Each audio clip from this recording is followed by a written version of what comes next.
And welcome to Hannity. And tonight, Donald Trump is doing what the liberal mainstream media refuses to do, and that is expose Hillary Clinton's real record to you, the American people. Instead of waiting for the so-called journalists to ever do their job in this election campaign, well, Trump vetted Hillary Clinton and her disastrous record at the second presidential debate. This is very important. Think in your mind, why didn't they ask her these questions? If you look at Bill Clinton, far worse, minor words, and his was action.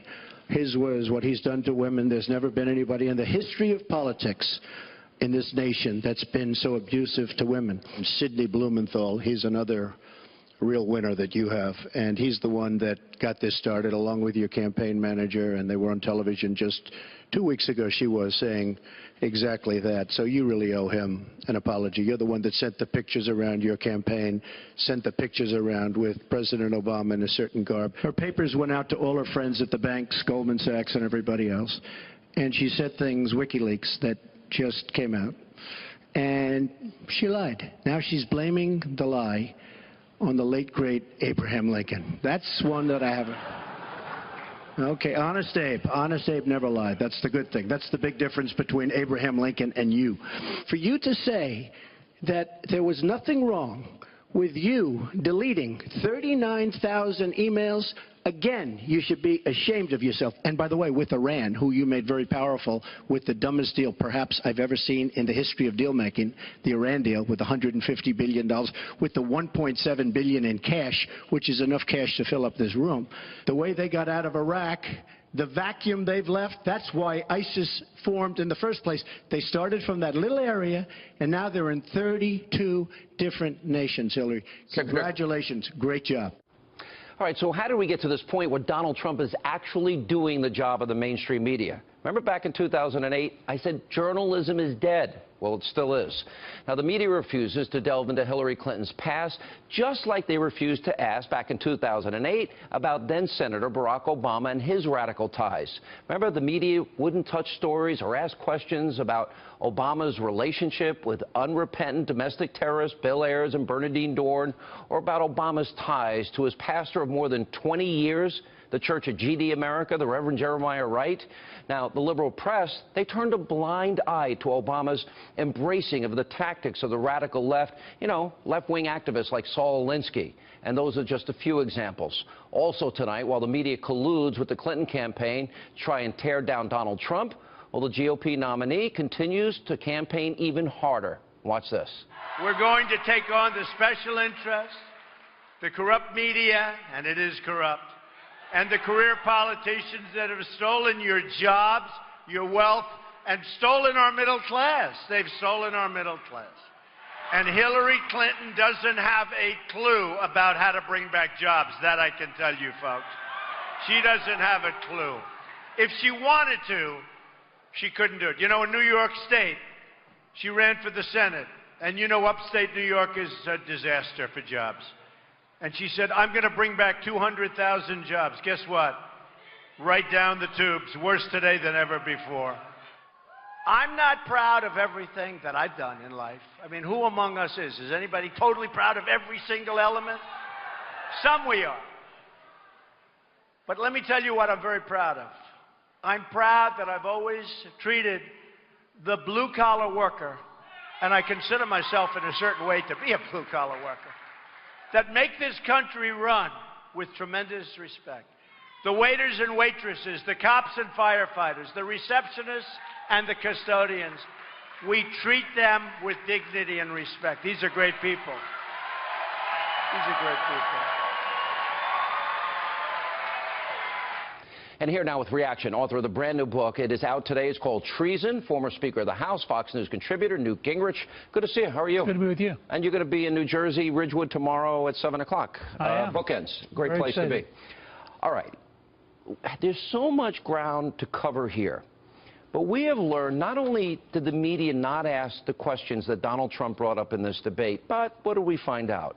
We learned that Univision's head was encouraging Clinton to hit Trump harder. NBC, John Harwood, he actually moderated a debate. He was advising the Clinton campaign.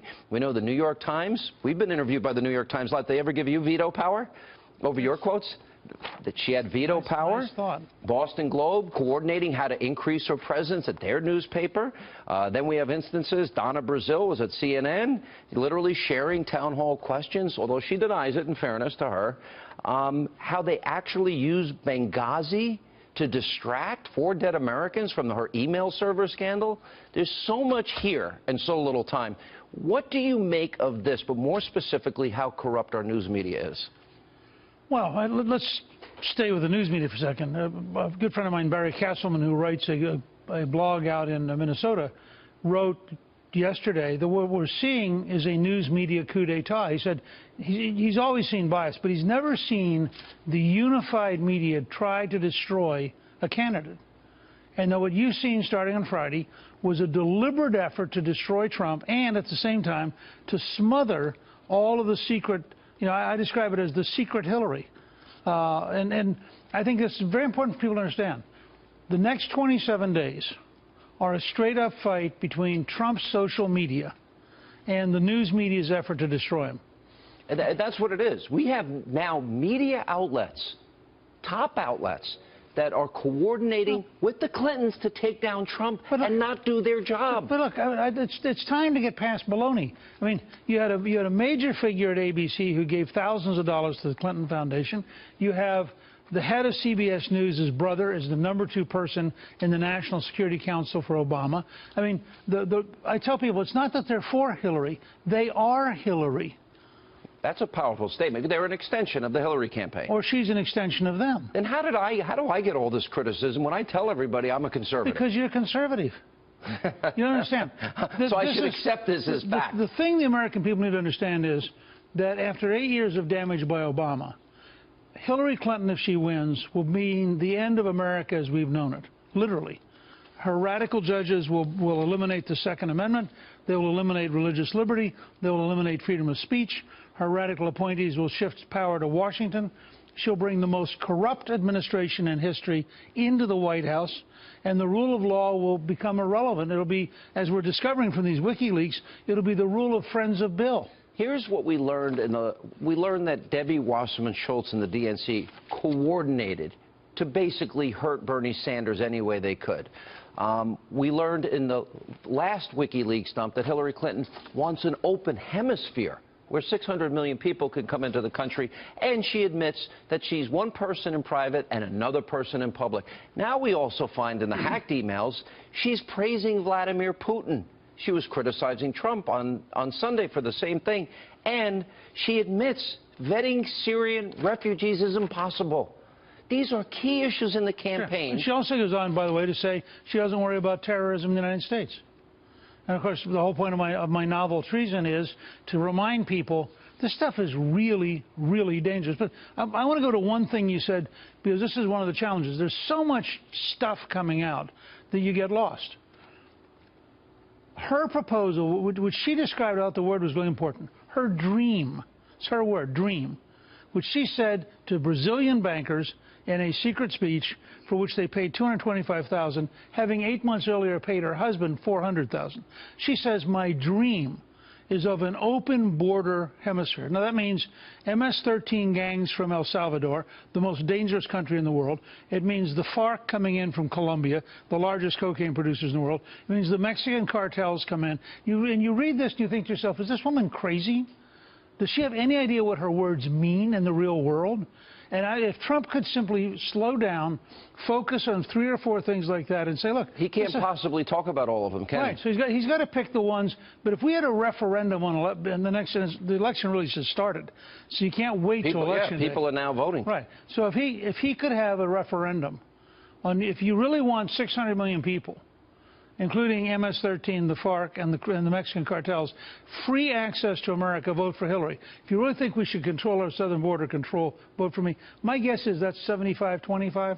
Do you realize the revelations about how they coordinated with the media, their contacts within the White House, their contacts at the Department of Justice while she is being investigated, how the White House is coordinating talking points on the email server? This is all revealed.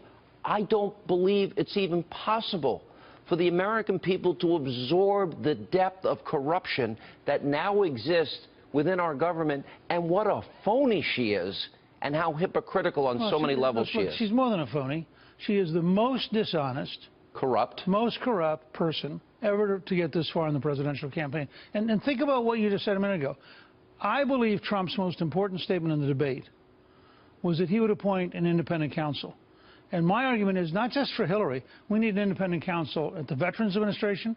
We need an independent counsel to interrogate the current Attorney General and Bill Clinton to find out what did they say for an hour on that airplane just before they interviewed I'll be fair, Hillary. it was about 39 minutes. Okay, 30 minutes. So what did they say for 39 minutes? Awful lot of time before. They need to both be, the best to be under oath. Well, the Clintons have never, Hillary's never put under oath. We got to take a break. By the way, congrats on the new, where did I put it? Oh, I got my copy right here. See? It's called Treason, Newt Gingrich. Pretty smart guy.